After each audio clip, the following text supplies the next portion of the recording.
اس نے کہا تم تو وزیر بن ہی جاتے ہو چاہے تمہیں سورہ اخلاص بھی نہ آئے، ہمارے ملک کے وزیر بھی ایسے رہے ہیں کہ سورہ اخلاص قل هو اللہ بھی ان کو نہ آئی۔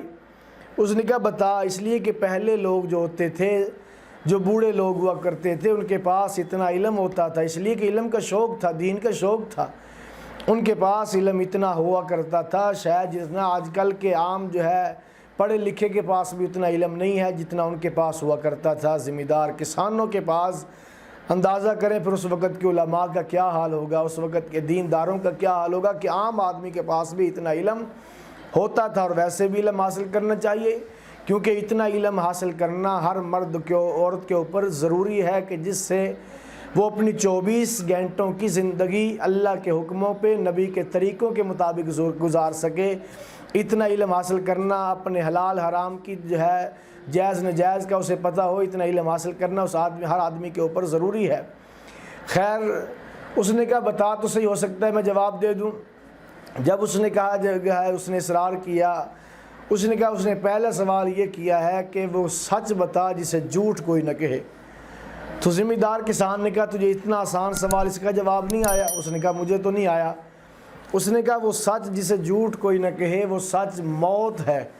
کائنات کے اندر ہر چیز کا منکر مل سکتا ہے، ہر چیز کو جھٹلانے والا مل سکتا ہے، لیکن موت ایک ایسا سچ ہے جس کا کائنات میں منکر کوئی نہیں۔ اس نے کہا اچھا۔ اس نے کہا دوسرا سوال، اس نے کہا وہ کون سا جھوٹ ہے جسے سچ کوئی نہ کہے؟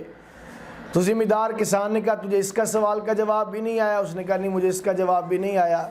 اس نے کہا بڑا آسان سوال، بڑا آسان جواب ہے، وہ دوسرا کہ جسے ایسا جھوٹ جسے سچ کوئی نہ کہے، وہ جو میں کہہ رہا ہوں کہ یہ زمین میری، یہ مکان میرا، یہ پیسہ میرا، یہ کوٹھی میری، یہ بنگلہ میرا، یہ فلاں گاڑی میری، فلاں چیز میری۔ اس نے کہا یہ ایک ایسا جھوٹ ہے جسے سچ کوئی نہیں کہے گا۔ اس نے کہا کیا مطلب؟ اس نے کہا مطلب بڑا واضح ہے، دیکھو نا، اگر میں کہوں کہ یہ میری جیب کے اندر موبائل ہے، اس جیب کے اندر پیسے ہیں، اگر میں کہہ رہا ہوں کہ میرا ہے موبائل میرا، یہ پیسے میرے، ابھی میری آنکھ بند ہوگی اس موبائل کے مالک کئی بن جائیں گے، ابھی آنکھ بند ہوگی ان پیسوں کے مالک کئی بن جائیں گے، ابھی آنکھ بند ہوگی اس مکان کے مالک کئی بن جائیں گے، دکان کے مالک کئی بن جائیں گے، زمین کے مالک کئی بن جائیں گے۔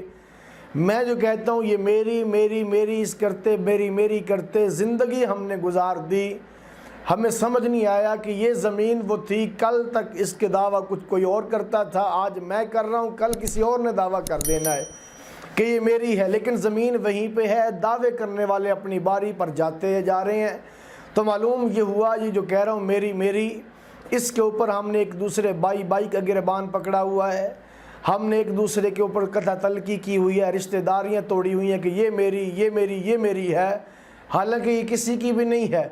کتنے آج سے 40 سال پہلے میرے مکان کے مالک کوئی اور تھے، آج میں ہوں، 40 سال کے بعد، 40-50 سال کا عرصہ گزرنے کے بعد اسی مالک کے مکان کے مالک کوئی اور ہوں گے۔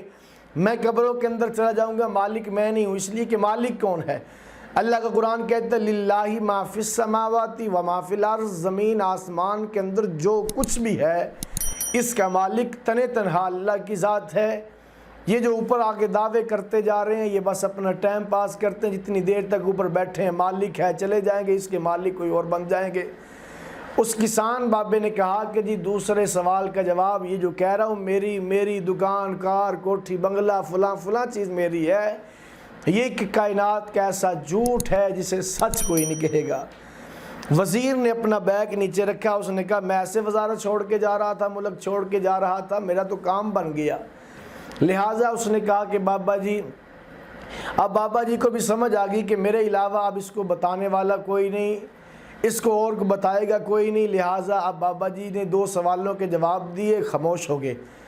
اس نے کہا بابا جی تیسرا سوال یہ تھا، وہ کیا چیز ہے کہ جس کی وجہ سے بڑے بڑے لوگ معمولی آدمیوں کے سامنے جو ہے منتیں کرنے پر جھکنے پہ مجبور ہو جاتے ہیں؟ تو بابا جی نے آگے سے کہا میں کوئی تیرے سوالوں کا جواب بتانے کے لیے آیا ہوں؟ میں تو گھر سے اپنا کام کرنے کے لیے آیا ہوں، مجھے اپنا کام کرنے دے، تو اپنا کام کر، وہ راستہ ہے، جا چلا جا، تجھے جلدی تھی کہ بابا تجھے کیا پتہ، وہ راستہ ہے، چلا جا تو بھی۔ اب وہ منتیں کرنا شروع ہو گیا۔ بابا جی نے کہا اگر تجھے تیسرے سوال کا جواب چاہیے تو یہاں بیٹھ جا، مجھے حل چلانے دے، بعد میں دوں گا۔ اب وہ وزیر مرتا کیا نہ کرتا بیٹھ گیا۔ وہ بیٹھ گیا, اس نے ہل چلایا, ہل چلانے کے بعد اس کی روٹی آ گئی. اس نے کہا بابا پہلے میرے سوال کا جواب دے پھر کھانا کھانا, میں بھی جاؤں واپس. اس نے کہا خاموش ہو جائے, صبح سے کام کر رہا ہوں, کھانا کھانے دے, مجھے بھوک لگی ہے. اب اس نے کھانا کھایا, بڑی تسلی سے آرام سے کھانا کھایا, کچھ دودھ پیا, کچھ جو ہے اس نے وہ جو کتے جس کی برتن کے اندر کتے کو دودھ ڈالتے ہیں اس برتن کے اندر دودھ ڈالا, کتے کے سامنے رکھ دیا. اب جب کتے کے سامنے دودھ ڈالا, دودھ رکھ دیا, کتے نے کچھ دودھ پیا, کچھ چھوڑ دیا. اس نے کہا بابا جی اب تو بتا دو میرے سوال کا جواب. اس نے کہا اگر تیسرے سوال کا جواب چاہتا ہے پھر میری ایک شرط ہے. اس نے کہا بابا بولنا تیرا کام ہے, تیری شرط میں پوری کرتا ہوں, بتا کون سی شرط ہے. اس نے کہا وہ جو کتے کا بچا ہوا ہے برتن کے اندر دودھ, اگر تیسرے سوال کا جواب چاہیے وہ کتے کا بچا ہوا جہاں سے کتے نے منہ لگا کے پیا وہیں سے تو پی اس کا بچا ہوا.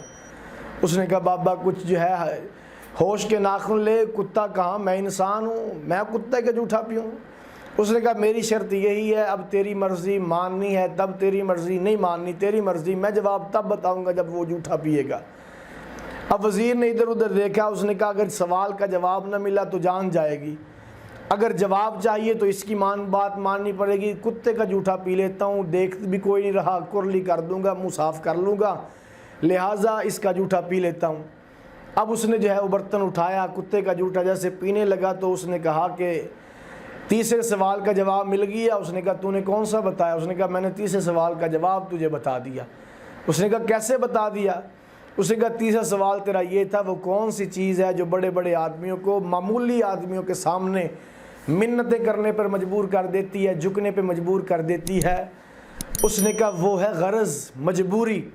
اگر کسی آدمی کو کوئی مجبوری کسی آدمی سے پڑ جائے نا تو عام آدمی بھی بڑا جو ہے اس کے سامنے کر کے کھڑا ہوتا, نہیں جی نہیں میں یہ کام نہیں, وہ کہتا ہے یا کر دے میرا کام, نہیں نہیں میں نہیں کرتا تیرا کام, نہیں میرے پاس وقت نہیں ہے, میرے پاس میں فارغ نہیں ہوں. اس نے کہا یہ تیسری چیز مجبوری ہے, غرض ہے. اگر کسی سے غرض پڑ جائے, اللہ نہ کرے کسی سے مجبوری پڑے, غرض پڑے, اگر کسی سے غرض مجبوری پڑ جائے تو پھر لوگ ایسے ہی کرتے ہیں, اپنی پھر منمانی کرتے ہیں, پھر اپنی باتیں منواتے ہیں. اسے پتہ یہ پھنسا ہوا ہے, اب یہ میرے علاوہ کسی اور کے پاس جا نہیں سکتا, تو لہٰذا اس سے جو کروانا کروا لوں, جو اس سے منوانا منوا لوں. یہ مان لے گا اس لیے کہ اس کو میرے ساتھ مجبوری پڑ گئی, غرض پڑ گئی ہے. تو تین چیزیں بادشاہ نے سوال کیے تھے, تین جواب کتنے خوبصورت ہیں. پہلا سوال یہ تھا کہ وہ سچ جس کو جھوٹ کوئی نہ کہے. اس نے کہا وہ موت ہے, اس کے اندر کوئی شک نہیں. وہ جھوٹ جسے سچ کوئی نہ کہے, میری میری میری, جس کے لیے ہم ساری زندگی جو ہے اجاڑ دیتے ہیں. ایک دوسرے بائی بائی کا گریبان پکڑ کے کھڑا ہے, باپ بیٹے کا, بیٹا باپ کا گریبان پکڑ کے کھڑا ہے. یہ سب کچھ یہیں پہ چھوڑ کے چلے جانا, کچھ ساتھ نہیں لے کے جانا. سکندر بادشاہ جب گیا تھا دنیا سے, اس نے کہا تھا کہ میرے ہاتھ کفن سے جو باہر نکال دینا تاکہ دنیا کو پتہ چل جائے. سکندر جیسا بادشاہ بھی دنیا سے خالی ہاتھ گیا تھا, کچھ لے کر نہیں گیا, سب کچھ چھوڑ کے چلا گیا. تیسرے نمبر پہ میرے بھائیو دوستو بزرگوں غرض ہے, مجبوری ہے.